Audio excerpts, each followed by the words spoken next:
What a week for the Guardians. Does it me or does it just feel like nothing is going right, at least offensively? We're going to talk about today's latest performance. We're going to talk about September call-ups, roster moves, and the massive reinforcement that is coming thanks to the addition of Ernie Clement on today's episode of Locked On Guardians.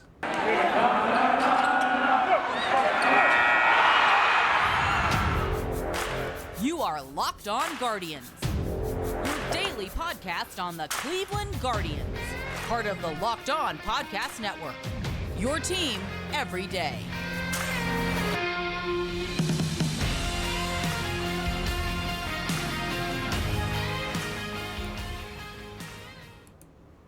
The only upside to today is the fact the Twins didn't play.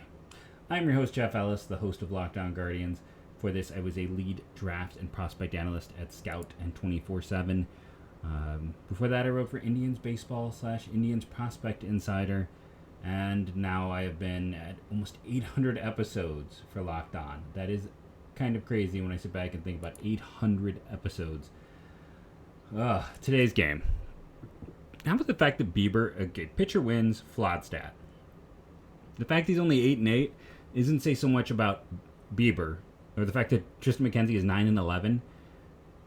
Those two guys having a win-loss record that is not over 500, and my co-host has the same anger I have, that just says a ton about the offense, which, my goodness, shut out 2 games in a row. And I know someone's like, hey, Baltimore's been better in the second half. Well, we'll discuss that. And again, they have some interesting pitching, but nobody they have is better than Shane Bieber or Triston McKenzie. Let's just be honest there. Let's not, beat around the bush. Let's not try to put a different color on this. Nobody that is pitching on the Baltimore Orioles is better than the 2 guys they just beat. Debating. I think probably the worst set of plays in this game. Make sure I get the right inning here. Was it the 7th inning? The walk, and then Ahmed Rosario. So, and that's the thing. As much as everyone wants to bang the drum on Miles Straw, Straw was better than a lot of guys in the lineup today. Straw walks, Quan walks. The pitcher, Bradish, has had a history of control issues. And Rosario just starts swinging. Eventually, he swings his way to a strikeout.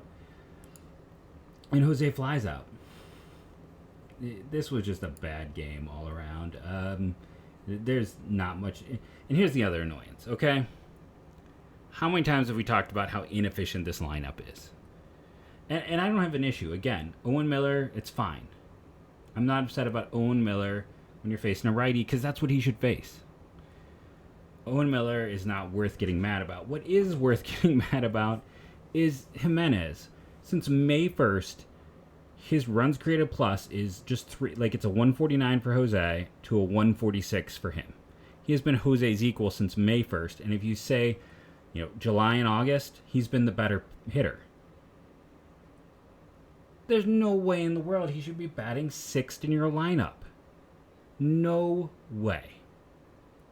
You have 2 elite hitters right now, and you're batting 1/6?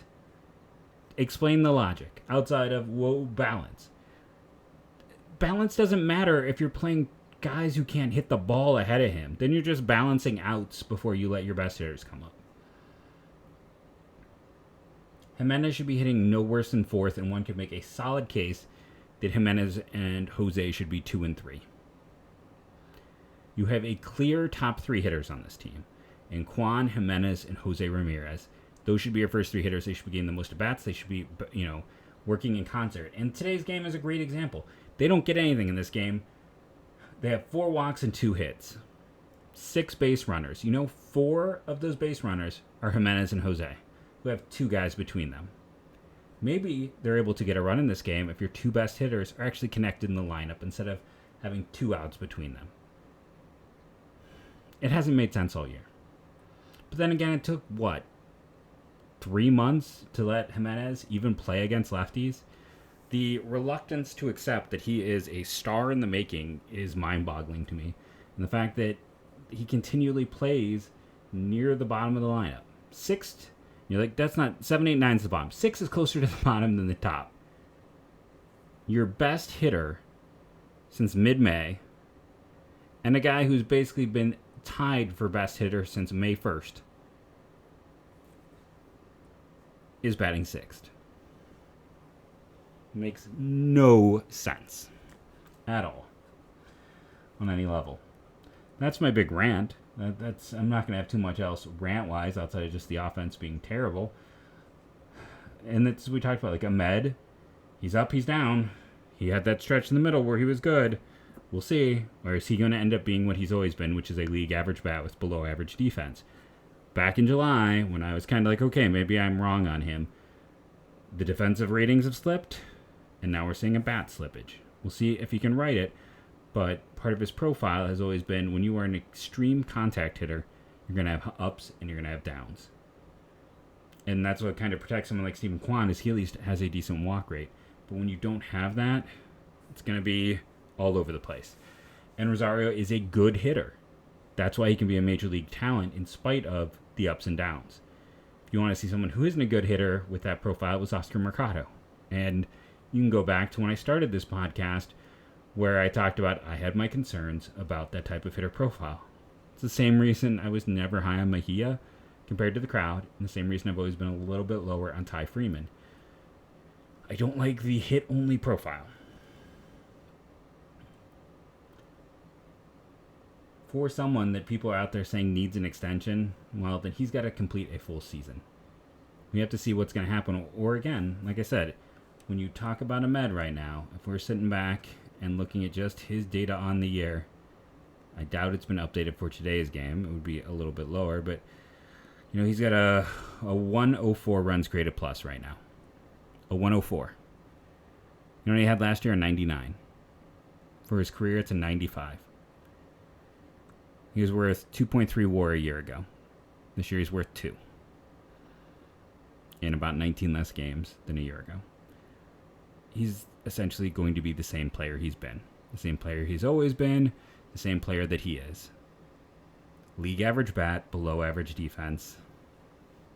You can't give that an extension. And you can't have your best hitter at 6. Maybe I'm wrong, but to me, part of the job of a Major League Baseball manager is to make adjustments. Where's the adjustments in this lineup outside of moving Kwan to 1? Where are they? I mean, Rosario's been at 2 since the year began. Even when Rosario was awful at the start of the year, he was 2. Jose 3. Since he's been healthy, Naylor is 4. Oscar Gonzalez is sat at 5. There's no adjustments. This is the same lineup. And he gets more data, and there's still no adjustments. Gimenez hitting 6th is a crime.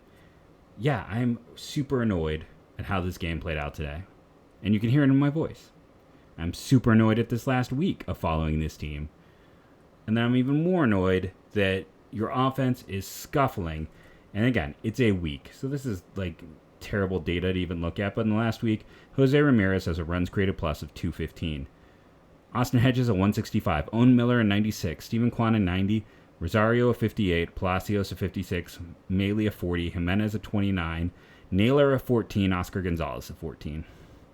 Oscar Gonzalez and Josh Naylor are darn near identical. Same number of games, same number of plate appearances, same number of home runs, the exact same walk percentage, the exact same weighted on base, 5 point different in their average, same on base percentage, 9 point different in their slugging. They've been the same really ineffective hitter, and that's who you have hitting in front. And again, Gimenez hasn't been great in the last week, but over the course of the year, he has been very good. And I am frustrated. And then, like I said, your team is scuffling right now. A 4-game lead has become a 1-game lead. So you go and add Ernie Clement. Ty Freeman's not playing anymore, that's for sure. And, you know, don't go tweet at Ernie Clement. I saw people doing that. That's just a terrible thing to do. He didn't promote himself. He should get to enjoy his time in the big leagues.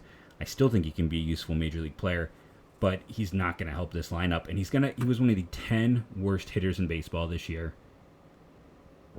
And we know he's going to play every single game against a lefty and potentially more. He's going to play a lot when you're calling him up. And it's a problem where you look at him, his addition makes this team worse because he's going to be overused. Sorry, I know people get mad at the negativity, but what were you expecting? Rainbows and sunshine when you've gone 2-5 in your last 7 games to lose 3 of your 4 games lead you had in the division?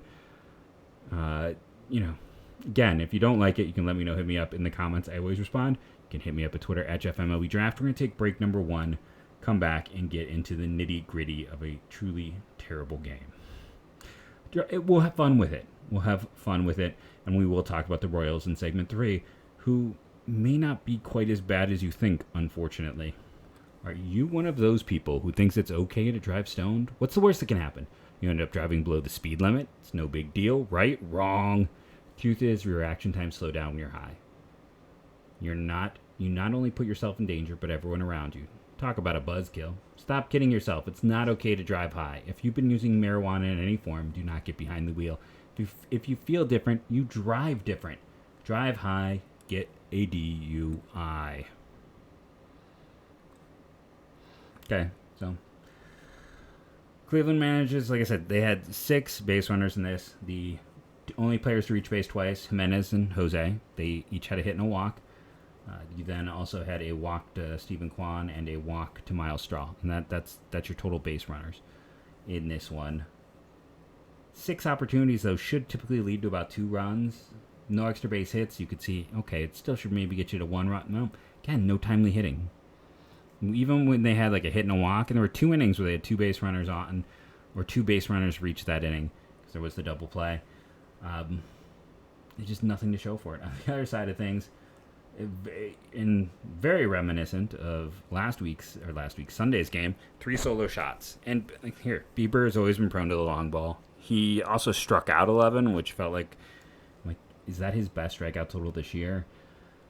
7 innings, 6 hits, 1 walk. So you're looking at 1 base runner an inning. That's solid. 3 earned runs, 11 strikeouts, 3 home runs. And Yelda Los Santos. And then Brian Shaw. Just keep getting those innings, buddy. Keep getting those. He didn't pitch bad. But Shaw has now made, let's see, how many appearances is he this season? He is at 46 appearances. 4 more, gets another $250K. Must be nice, right? I wish I got $250K for being mediocre at my job. I am bitter. I am just sorry. Deep breath.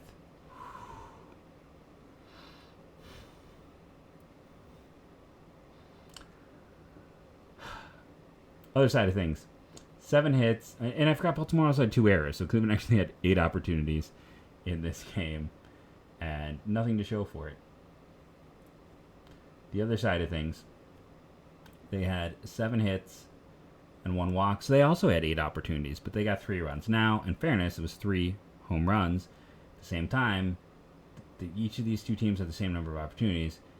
Shane Bieber has a 3.06 ERA. Kyle Bradish has a 5.17 ERA. And again, I've had people tell me their pitching's been better in the second half. So let's just talk about it. Let's talk about since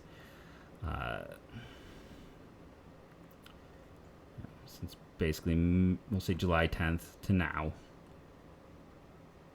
Let's close and submit. We'll see what Baltimore's team ERA is. I mean, Sino Perez and Felix Bautista absolutely dominated Cleveland. Just talk about FIP in that time.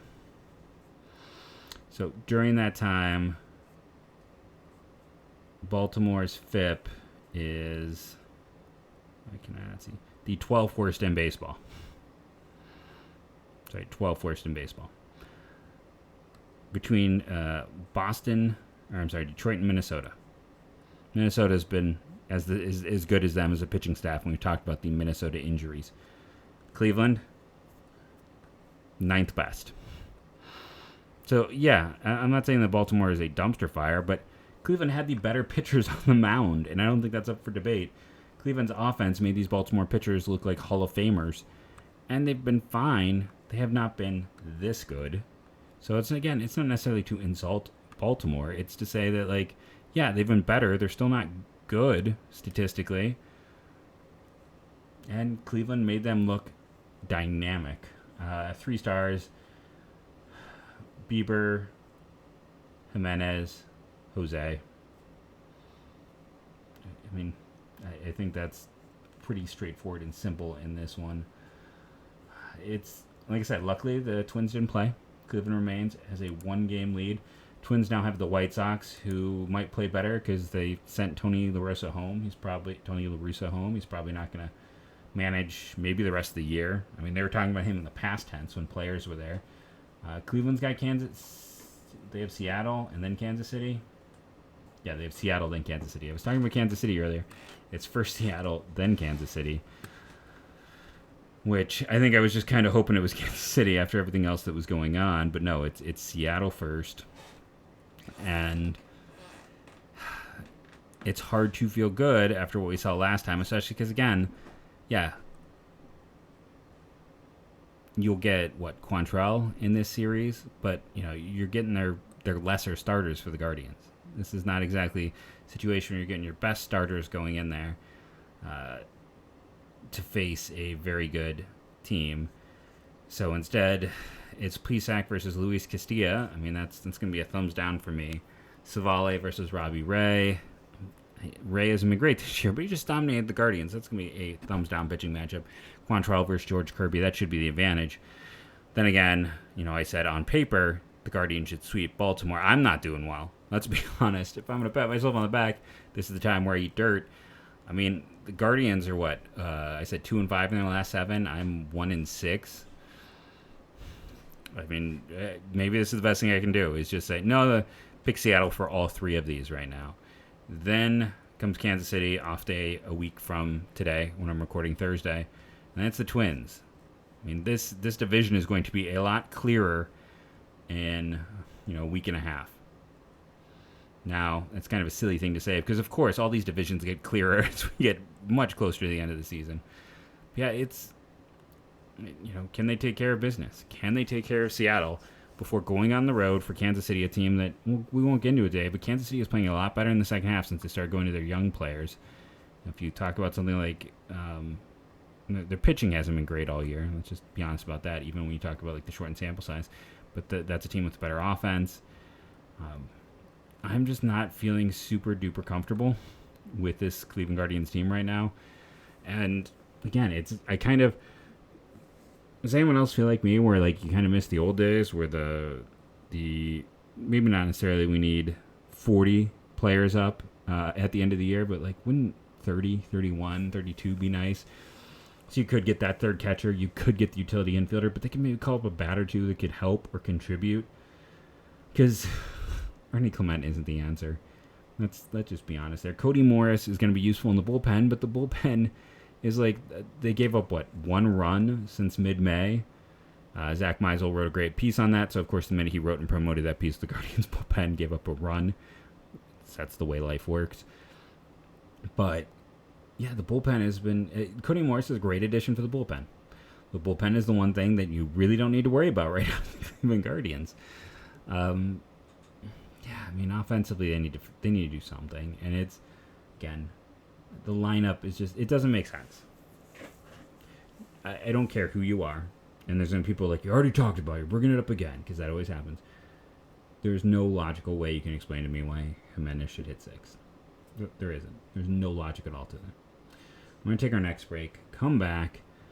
Let's talk about some minor league performances. Let's try to get a little uplifting on today's Locked On Guardians. Tanner Bybee. Let's get happy. Come on, let's get happy. 6 shutout innings last night. His ERA in his 10 AA starts, 1.29. That's right, 1.29. And you're okay, well, it's only... He has 22 total starts this year, 114 and 2/3 innings, 143 strikeouts, 1.96 ERA. Say that again. 114 innings at 1.96 ERA. And he's gained about 6 to 7 miles an hour on his fastball. If you want to make a case that Tanner Bybee is the most interesting arm in system, you can make that case. If you want to tell me that he is going to be the best pitcher in their minor league system, I could buy that. Because both Gavin Williams and Espino have injury histories. Right? He's a clean prospect who is dominating. Now, at the same time, let's be fair. He only has the second best pitcher ERA in the minors because Gavin Williams is at a 1.8. By the way, before that game, Bybee was at a 207, so 6 shutout innings brought him down to a 196. Talked about the Will Dion promotion, 226. Jack Leftwich, that ERA has crept up a little, still 278. Of course, you have to qualify. Will Dion leads the minors in strikeouts. Number 2, Logan Allen. Number 3, Tanner Bybee. Number 4, Gavin Williams. Number 5, Hunter Gaddis. Some interesting players. I'm not going to get into saves. We talked about the Mason Hickman of it all recently. Batting average against, Gavin Williams, 163. Jack Leftwich, 197. Will Dion, 207. Tied at 215, Bybee and Gaddis. Like, this is something you need to look at and consider that it is a triumvirate of arms. And we're talking, again, about the tier systems of this minor leagues. Tier 1, I've said for a while, is Rocchio, Williams, Espino. I think Tier 1 is those 3 and Bybee. I honestly believe that.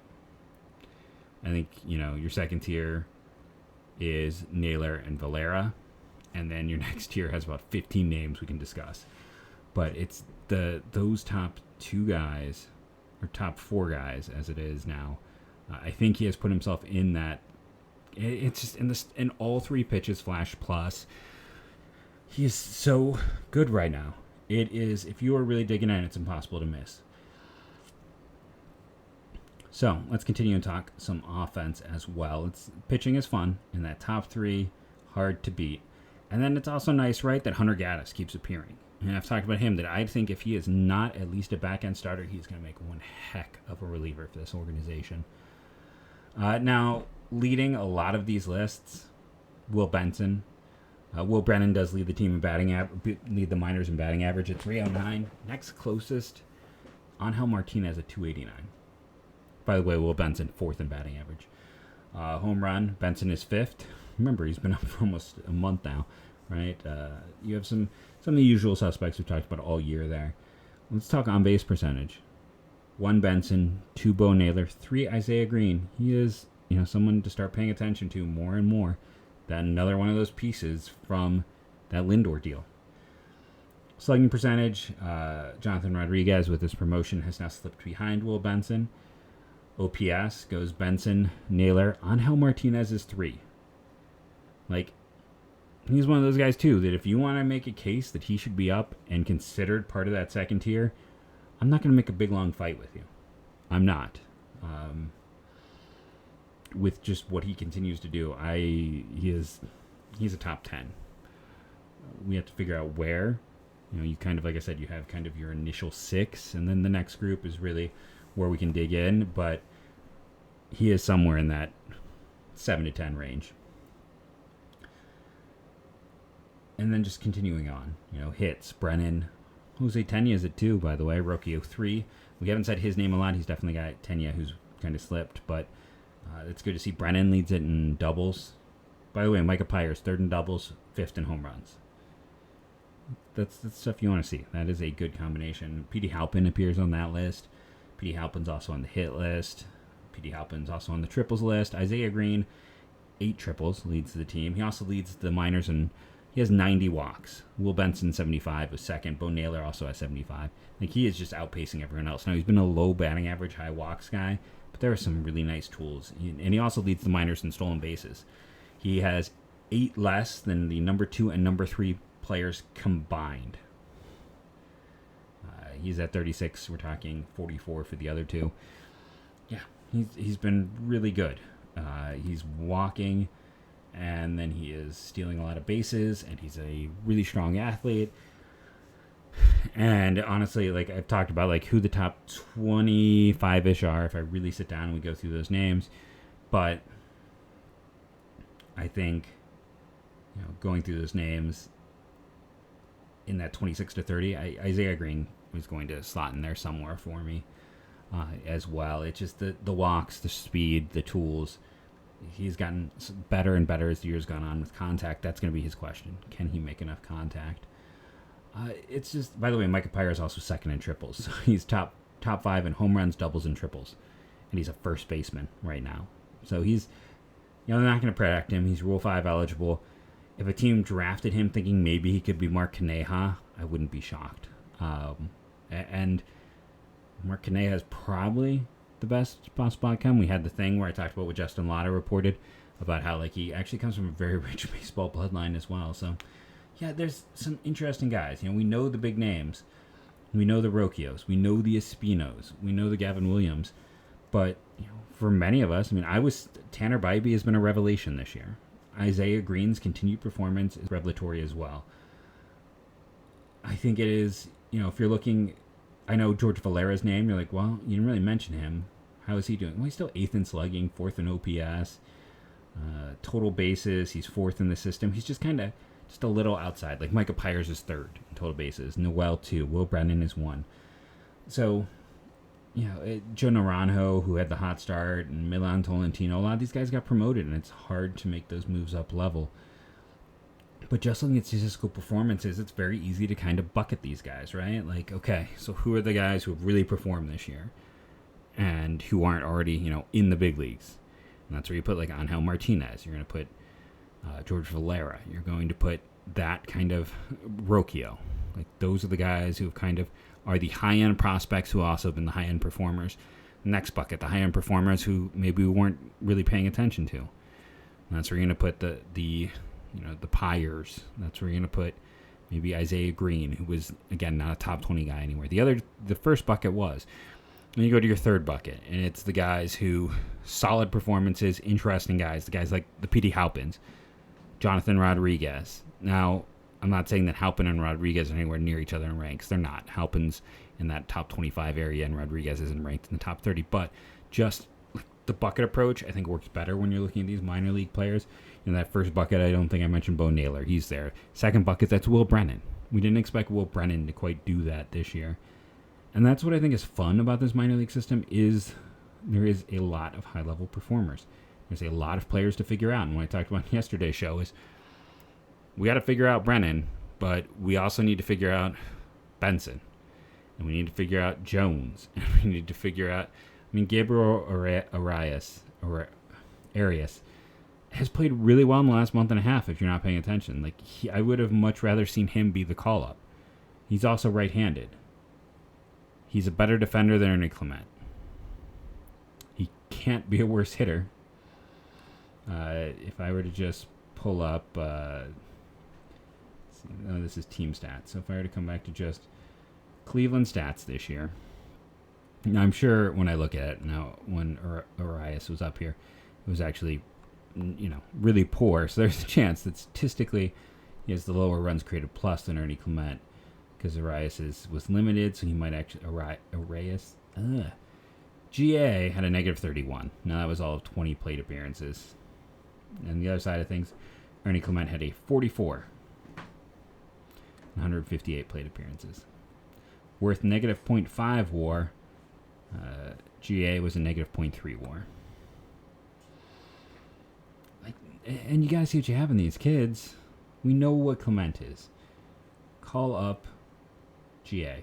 Call up someone. Do something. This offense needs a kick in the pants. I've been Jeff Ellis. This has been Locked on Guardians podcast for this week. Sorry we are so glum. It's been a glum week if you're a Guardians fan. Listen, let's just take a second. Deep breath. Remember, Cody Morris is probably going to appear this weekend, and that's going to be pretty awesome. Cody Morris was I believe he was my number one pitching prospect in this organization at the end of last year. Cody Morris doesn't get hurt. He's probably already in this rotation. Instead, we get a guy with 2+ pitches who just strikes guys out at a very high rate, getting added to the group that is Class A. Stefan, 99, Sandlin, Enyel. He's really good. This bullpen was already really good. This bullpen is death. Now, instead of our flag means death, this bullpen is death. So let's focus in on that. Hope the Guardians can just generate any offense. The pitching can hold up to get to the bullpen. And Cleveland takes 2 out of 3 this weekend, while the White Sox, without Tony La Russa, sweep the Twins because they finally have a reason to feel happy. I've been Jeff Ellis, Locked On Guardians podcast. Remember, rate and review it, download daily. It helps subscribe on the YouTubes. We're getting closer and closer to 600 subscribers. We need to get to 1,000. We're at 589. People keep saying the Guardians. Come on, let's get to 600 this weekend. Thank you all for listening, all you do, dealing with my occasional grumpiness. And as I end every show, go Guardians, go.